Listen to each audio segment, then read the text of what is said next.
Saya cukup simpati dengan Yang Berhormat daripada Rembau kerana berkebetulan saya juga hometown saya daripada Rembau Yang di-Pertua.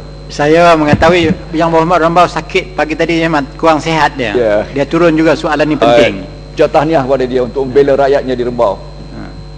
Baik, Yang di-Pertua, lanjutan dengan soalan itu, saya ingin untuk Menteri memberikan sedikit penjelasan apakah asas dan kriteria memberikan peruntukan hospital kerana Kuala Selangor juga berkebetulan masih menunggu pembinaan sebuah hospital dari sudut penaburan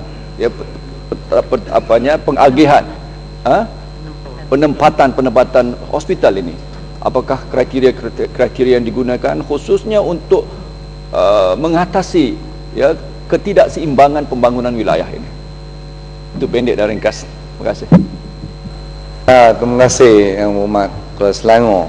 Kementerian Kesihatan mempunyai kriteria yang jelas di mana hospital akan diwujudkan. Dia mempunyai berbagai jenis hospital, tertiary hospital, secondary hospital dan juga primary. Oleh itu dari segi kebanyakan daerah, kita seboleh-bolehnya memberikan sebuah hospital secondary di setiap daerah.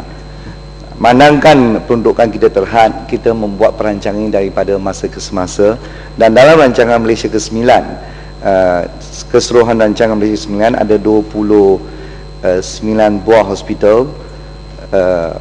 Ada yang sambungan daripada rancangan mereka ke-7 ke 8, keseluruhannya 29 buah hospital dan 21 buah telah pun siap. Hanya tinggal 8 buah hospital baru saja yang ada dalam masih lagi dalam pembangunan. Oleh itu kita akan pastikan bahawa di semua daerah, bukan sahaja di Sabah, bukan sahaja di Semenanjung, bahkan Sabah dan Sarawak, kita juga akan mempertimbangkan permohonan daripada semua kawasan. Terima kasih. Terima kasih.